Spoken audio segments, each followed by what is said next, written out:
이 세상에 참 신기한 것들이 좀 있습니다. 세상에 신기한 것들 중에서도 가장 신기한 것들 중에 하나가 바로 씨앗입니다. 씨앗. 얘네들 보면 참 신기하잖아요. 어떻게 조그만 곳에서 뭐 나무가 자라고 큰 나무가 되고 열매를 맺히는지 때로는 신기하기도 하고 놀랍기도 합니다. 사실 지난번에 봉사활동 가는데 우리 그 안식자 한 분이 씨를 하나 탁 또 그렇게 하더라고요. 목사님 참 신기하죠. 이 씨에서 어떻게 그렇게 놀라운 일들이 벌어진지 모르겠습니다. 씨앗을 볼 때 이런 감동이 있어야 돼요. 근데 정말 놀라지 않습니까? 가장 놀라운 것 중에 하나예요. 그러던 어느 날 문득 제 주변을 돌아보면서 이것이 생명의 법칙이다 라는 것을 깨닫게 되었어요. 생명체가 없는 사물은요, 처음 모양 그대로 있어요. 시간이 지나면 이제 부패할 뿐이지 뭐 더 크거나 그러지 않습니다. 모래알이 어느 날 바위로 변하지 않습니다. 아무리 아름다운 보석도 시간이 지난다고 해서 자라지 않아요. 하지만 살아있는 것들은 그렇지 않습니다. 살아있는 것들은 다 조그마한 것이 자라서 큰 것이 됩니다. 다 성장하고 번성합니다. 모든 살아있는 것들은 확장성을 가지고 있어요. 천국도 그렇습니다. 그래서 천국은 생명의 법칙과 같아요. 그래서 생명의 법칙을 잘 이해하면 하나님 나라의 법칙도 잘 이해할 수가 있게 되는 거예요. 예수님은 먼저 천국을 겨자씨에 비유합니다. 겨자씨는 매우 조그만 씨앗입니다. 뭐 한번 사진 한번 볼까요? 손가락에 넣으면 저게 겨자씨인데 꼭 조같이 생겼죠. 크기도 우리나라 조나 좀 비슷하게 생겼습니다. 하지만 겨자씨가 실제로 가장 작은 씨앗은 아닙니다. 겨자씨보다 작은 씨앗이 많이 있어요. 뭐 풀들의 씨는 더 작죠. 하지만 이제 겨자나무는 크면 커져요. 겨자나무 한번 볼까요?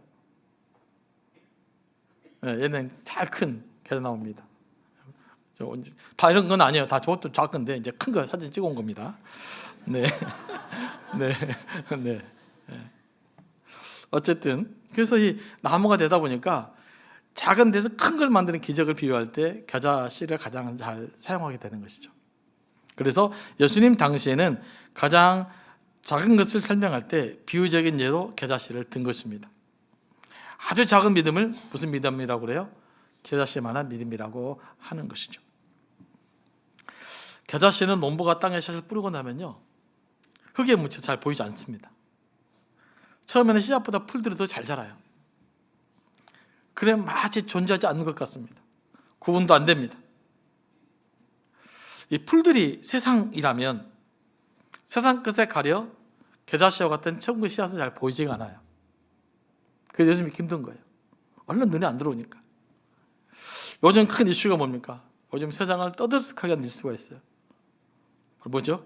AI, AGI, 인공지능 로봇입니다. 이거 8년 정도 지나면 우리 현재 직업의 50% 이상을 대체해버릴 거라고 그러잖아요.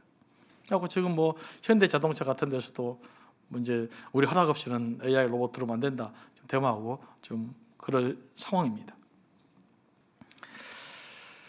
또 뭐 코스피 5천 조심해야 됩니다. 투자하는 거 때 원래 잘 나갈 때 조심해야 돼. 이럴 때 무슨 사기꾼들이 등장합니까? 주식 사기꾼들이 등장합니다. 또 금도 오르니까 금도 사기꾼들이 생겼더라고요. 돈 미리 받고 안 주고 뭐 이런 거 뉴스에 나왔잖아요. 그래서 이 잘 나간다고 좋은 건 아니에요. 이럴 때 더 위험할 수 있어요. 그래서 함부로 막 젊은 사람 투자하지 마시고 꼭 전문가랑 상의를 하시고 하면 좋겠어요. 자칫하면 거품이 일어날까 싶어서 이제 목회자로 걱정이 되는 것이죠. 근데 이제 이런 이슈들이 너무 크게 다가오니까 무슨 일이 생긴 거예요? 우리 영적인 문제 이런 건 이야기거리가 안 돼요. 너무 작아 보이는 것이죠. 그러니까 이 물질 문명 때문에 생명에 관한 것들이 작은 이야기, 작아 보이는 마치 겨자씨처럼 보이는 그런 시대에 우리가 지금 살고 있는 거라고요. 하지만 시간이 지나면 겨자씨는 큰 나무로 자랍니다. 풀들하고는 비교할 수 없을 정도로 큰 나무가 됩니다.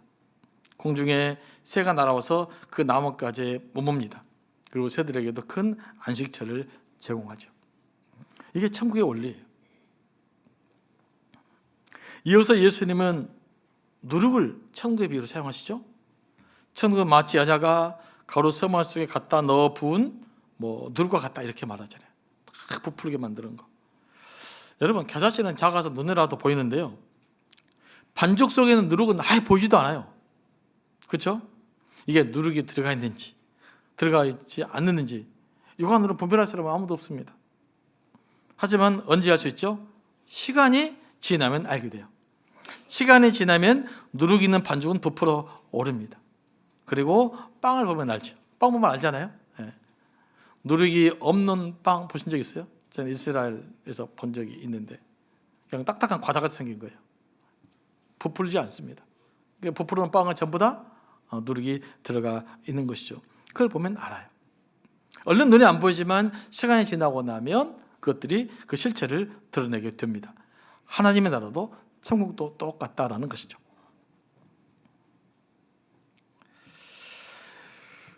이 세상의 천국은 마치 겨자씨와 같고 누룩 같은 거죠. 하지만 이제 실체가 시간이 지나 반드시 그 실체를 분명하게 드러낼 것인데요. 천국도 그러지만 천국 복음도 마찬가지죠. 지금 미약하게 보이지만 그 열매가 분명하게 드러날 것입니다. 그래서 오늘 비유는 천국의 복음이기도 하지만 교회에 의한 복음이고 복음에 대한 비유이기도 해요.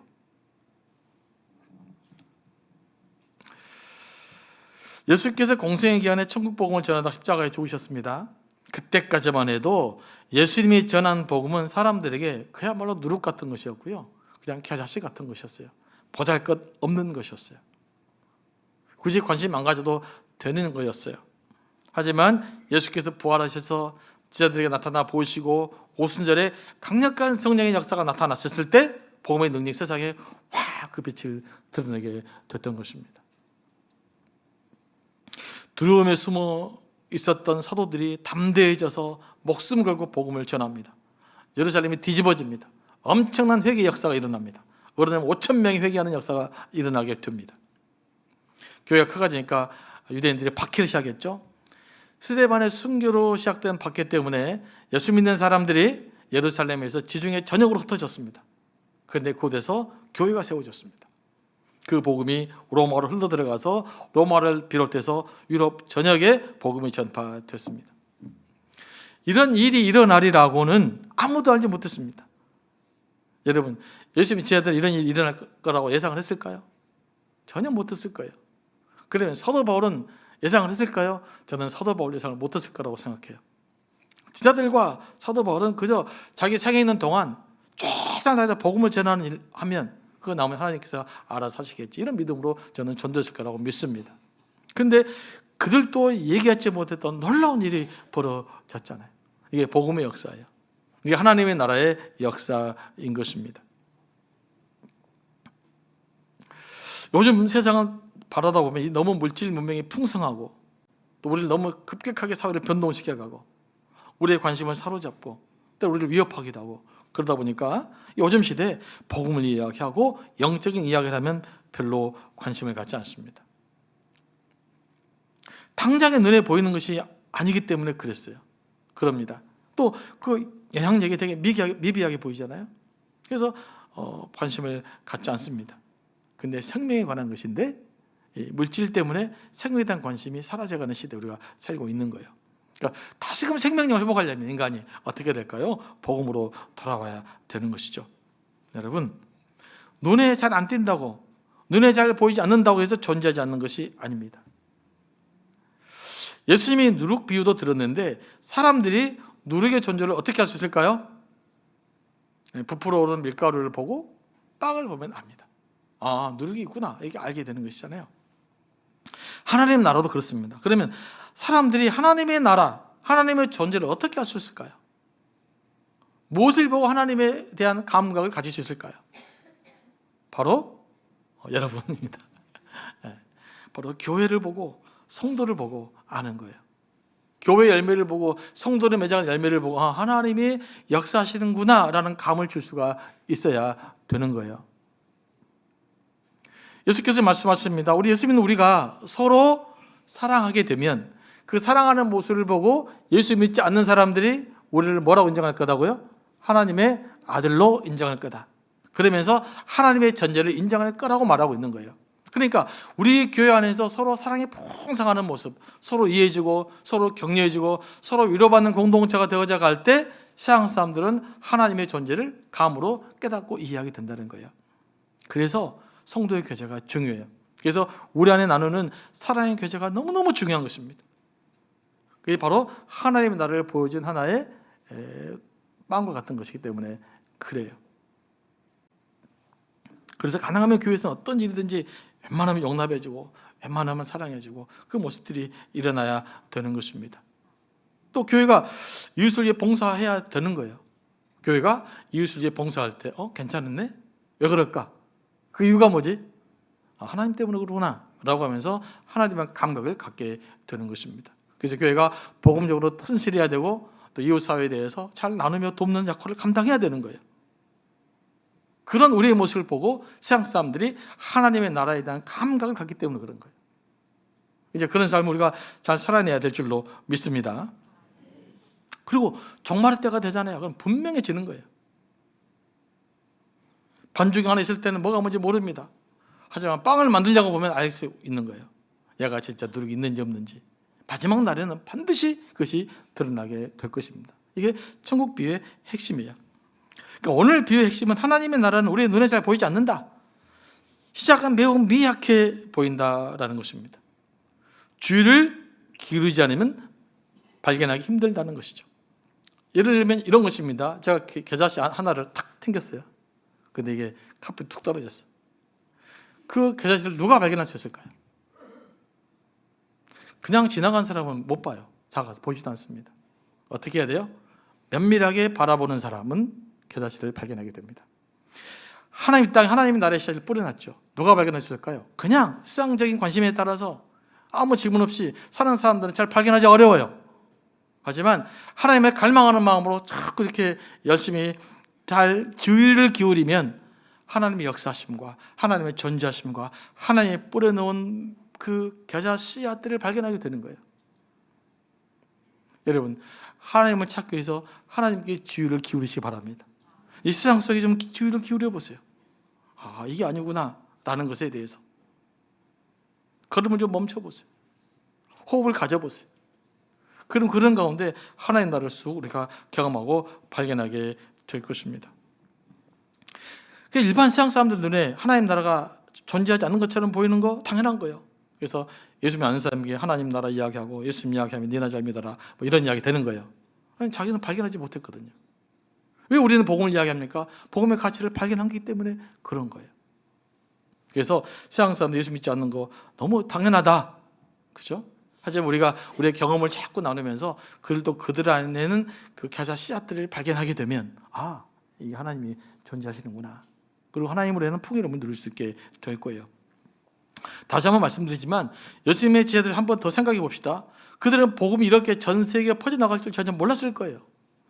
이렇게 많은 그리스도인들을 과연 상상했을까요? 하지만 하나님이 역사하셨기 때문에 그런 일이 일어난 거잖아요. 친구 이와 같다는 것이죠. 복음의 원리를 보고 교회가 세상에 퍼져나가는 원리를 보면 하나님의 나라가 이렇게 드러나는구나 라는 것들을 우리가 깨달을 수 있게 되기를 원합니다. 우리나라에도 이런 일이 있었죠. 우리나라에 복음을 전하다가 처음으로 순교하신 분은 영국의 로버트 저메인 토마스 선교사입니다. 그는 청나라 세관에서 통역연수관으로 근무할 때에 조선인 2명을 만납니다. 그래서 조선 나라를 배우면서 한국 선교에 대한 비전을 품습니다. 1865년 9월 5일에 중국을 떠나 10월 9일에 황해도 자라도에 도착해서 전도지 몇 장, 달력 그리고 성경 16권을 나눠주고 중국으로 다시 돌아갔습니다.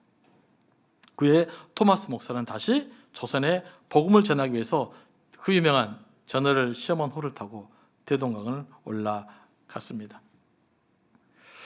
저너럴 셔먼 호는 평양감사 박규수에 의해서 불타버렸고 토마스 선교사는 포박이 됩니다.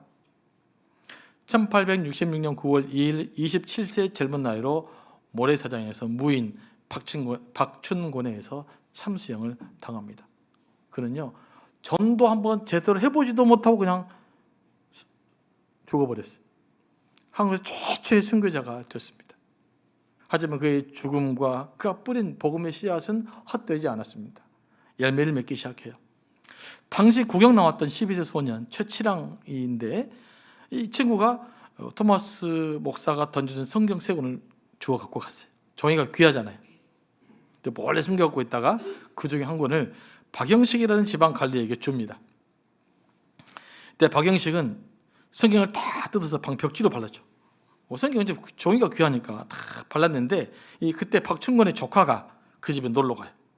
놀러 갔다가 벽에 바른 성경을 쭉 있다가 감동받아요.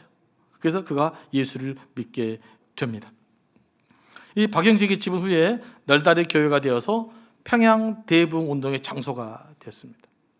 그리고 그를 죽인 무인 박충건은 교회의 장로가 되었습니다. 그리고 그 피가 뿌려진 대동강 주변 일대의 평양은 1907년 대부흥 운동이 일어나 한국교회 복음운동의 중심이 되었던 것입니다. 여러분, 이 일이 벌어질 줄 누가 알았겠어요? 토마스 선교사가 알았겠어요? 전혀 몰랐습니다. 그는 그렇게 허망하게 죽는 줄 알았습니다. 하지만 하나님은 그가 뿌린 복음의 씨앗을 헛되게 만들지 않았습니다. 그 복음의 씨앗이 내려가고 가자나무처럼 돼서 평양의 보응의 운동을 일으키는 역할을 감당하게 됐던 것이죠. 이렇게 하나님의 나라는 역사하는 것입니다. 이렇게 복음은 지금도 역사하고 있는 줄로 믿습니다. 그래서 눈에 잘 안 보인다고, 지금 눈에 본 영향이 미미하다고 가벼이 여기지 마시기 바랍니다. 복음 반드시 살아서 역사하실 것입니다. 그걸 진지하게 믿는 사람을 통해서 지금도 역사에 갈 것입니다. 그러면 우리는 어떻게 하나님 나라를 볼 수 있을까요? 그럼 비밀을 가르쳐 줄게. 아주 간단한 거야. 오직 마음으로 봐야 잘 보인다는 거야. 가장 중요한 건 눈에 보이지 않아. 생텍쥐베리 작품 어린 왕자에서 여우가 한 말이에요. 전이 말씀이 너무 좋아요. 이 구절이 사실 저로 하여금 믿음을 든든하게 만들기도 했거든요. 딱 맞는 말이지 않아요? 여러분, 정말로 소중한 것일수록 뭘로 봐야 돼요? 마음의 눈으로 봐야 돼요. 마음으로 봐야 돼요. 누군가의 사랑의 마음을 제대로 내가 알려면 뭘로 봐야 돼요? 마음으로 봐야 돼요. 그러면 소중한 가치들은 보인다고요. 천국도 마찬가지입니다. 마음의 눈으로 보면 보입니다. 세상에서 가장 가치 있고 중요한 것이 바로 천국이기 때문에, 하나님의 나라이기 때문에 그래요. 그러면 이제 마음의 눈으로 보려면 어떻게 해야 됩니까? 먼저 마음 문을 열어야 됩니다. 마음의 눈을 떼야 됩니다. 영적으로 여러분의 답답한 마음의 눈을 열어보시기 바랍니다. 진리를 향한 갈망 어린 마음의 눈이 있어요. 그것이 지금 문이 닫혀서 못 보고 있는 거거든요. 문이 확 열어져 끼면 여러분 안에 있는 하나님을 향한 영적인 갈망들이 있거든요. 그 갈망들이 확 쏟아나가면서 하나님을 보게 되고 하나님의 나라를 경험하게 될 것입니다. 이 마음의 문을 성경적 용어로 표현하면 믿음이에요. 그래서 마음으로 보는 것과 믿음으로 보는 건 어떤 같은 말이에요. 히브리서 11장 말씀을 보면 선지자들은 믿음으로 하나님의 나라를 보았습니다. 믿음은 바라는 것들의 실상이요 보이지 않는 것들의 증거입니다.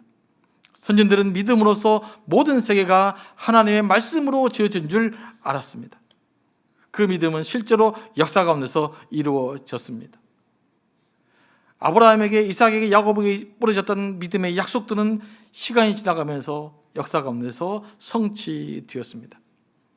우리는 지금도 믿음의 눈으로 하나님 나라를 볼 수 있습니다. 믿음의 눈으로 하나님의 약속의 성취를 기대할 수 있습니다. 그 믿음의 눈으로 바라볼 때 우리를 통해서 만들어 가신 하나님의 미래를 우리는 바라볼 수 있게 될 것입니다.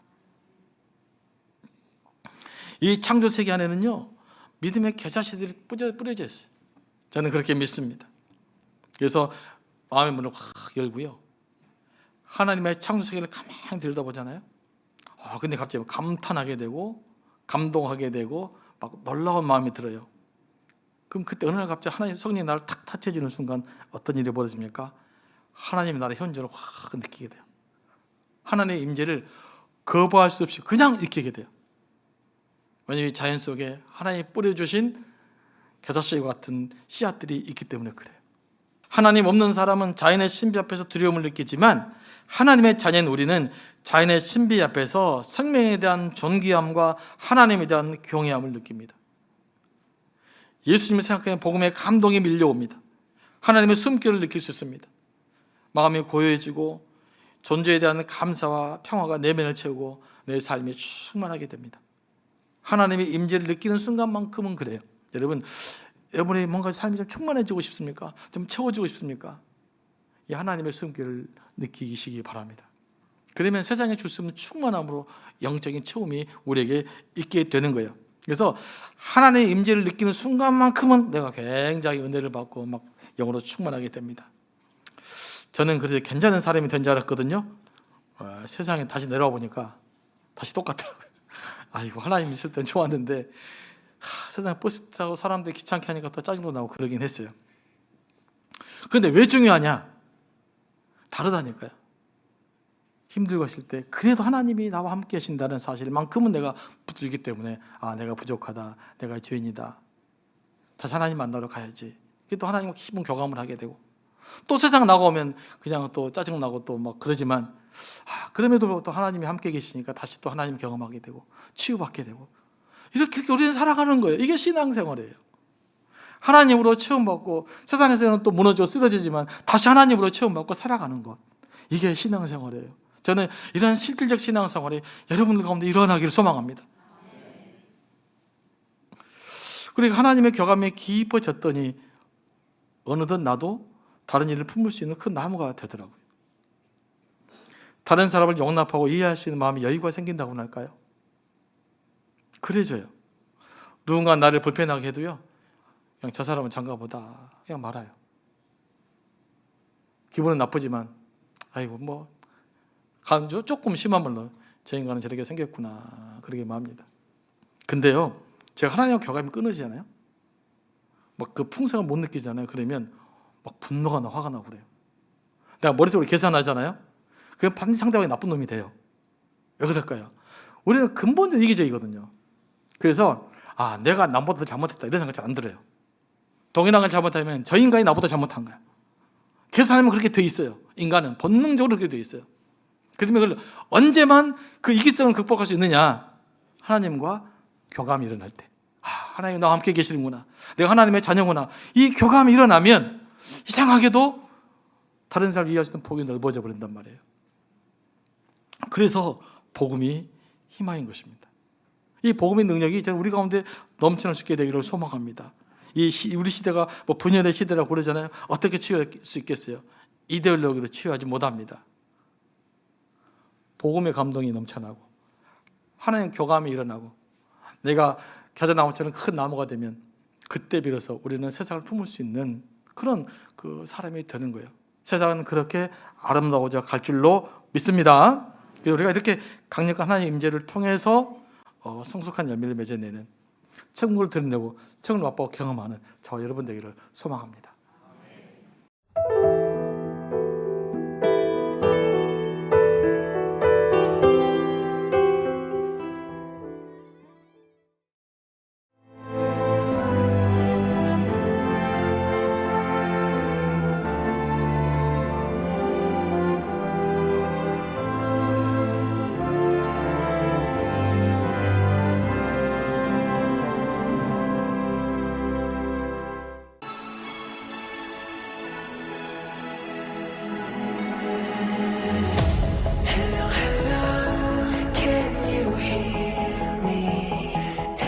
Scream